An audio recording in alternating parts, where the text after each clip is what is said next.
नमस्कार सभी को, समस्त देशवासियों को आज गुरु पूर्णिमा महापर्व की बहुत बहुत शुभकामनाएं। आपके जीवन में गुरुओं के द्वारा बताए गए ज्ञान का प्रकाश हमेशा प्रकाशमान रहे और मैं ये उम्मीद करता हूँ कि आप लोग सभी अपने गुरुओं के बताए हुए मार्ग का अनुसरण करेंगे।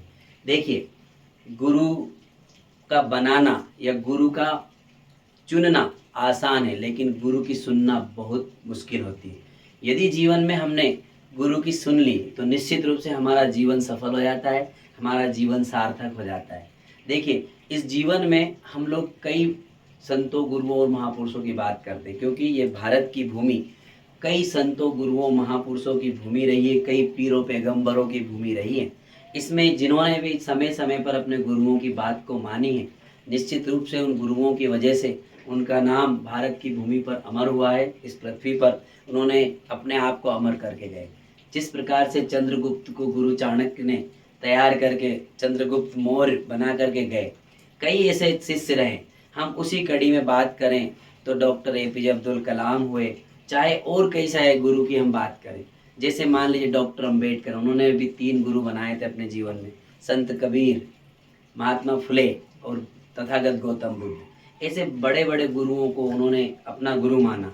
और उस समय जब तथागत बुद्ध हुए, उस समय भारत की भूमि को विश्व गुरु कहा जाता था, भारत देश को विश्व गुरु कहा जाता था, क्योंकि विदेशों से भी भारत देश में लोग विद्या आश्रम में या फिर गुरुकुल में पढ़ने के लिए, विद्यालय में या आश्रमों में विद्या अध्ययन करने के लिए आया करते थे। तो आप देखिए, ये जो संतों की जो भूमि है, गुरुओं की जो भूमि है, इसमें कई गुरु निकले और जिन्होंने भी गुरुओं को माना है, गुरुओं की बात को माना है, निश्चित रूप से उनके जीवन में उन्होंने ऊंचाइयों को हासिल किया है। एक बार का वाक्य है, डॉक्टर APJ अब्दुल कलाम साहब जब राष्ट्रपति बने प्रथम बार, जब राष्ट्रपति भवन में जब सम्मान समारोह रखा गया, तो डॉक्टर APJ अब्दुल कलाम साहब से पूछा कि आप आपके परिवार की तरफ से किन का सम्मान करवाना चाहेंगे। तो डॉक्टर कलाम साहब भी धन्य थे। उन्होंने क्या बोला कि जिन भी गुरुओं ने मुझे प्राइमरी विद्यालय में पढ़ाया, मैं उन गुरुओं को बुलाना चाहूँगा और उन गुरुओं का सम्मान करवाना चाहूँगा।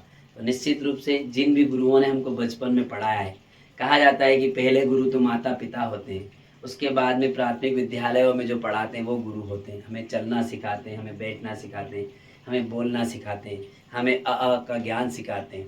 तो निश्चित रूप से हमें ऐसे गुरुओं के प्रति कृतज्ञता व्यक्त करना चाहिए, उनका अभिवादन करना चाहिए आज के दिन। और देखिए, ये जो भूमि है, इस भूमि पर संत रविदास, संत कबीर, महात्मा फुले जैसे गुरु हुए। संत कबीर का जो दोहा है, हर व्यक्ति आज बोलता है कि गुरु गोविंद दोहू खड़े, काके लागू पाए, बलिहारी गुरु आपके गोविंदियो बताए। संत कबीर साहब ने तो कई सारी बात को बोल करके हमको गए, संत परंपराओं को में वो सबसे अग्रणी रहे। तो आज के इस महापर्व के उपलक्ष्य में मैं मेरे गुरुओं के सम्मान में, जिन लोगों ने मुझे प्रत्यक्ष और अप्रत्यक्ष ज्ञान दिया और मेरे जीवन में कई सारा उजाला ला करके दिया, मेरे जीवन को एक सफल जीवन बनाने में उनका योगदान रहा, उनके आशीर्वाद रहे, मैं उनको भी आज अभिवादन करता हूँ। और उनके सम्मान में मैं 2 लाइन कहना चाहूँगा कि मेरे गुरुवर के जैसा मन मेरा भगवन बना देना, गुरु के सोच के जैसी मेरी भी सोच कर देना। मैं कैसा हूँ या कैसा था ये तू जानता ही है, करूँ गुरु का मैं जग में नाम, कृपा ऐसी बना देना।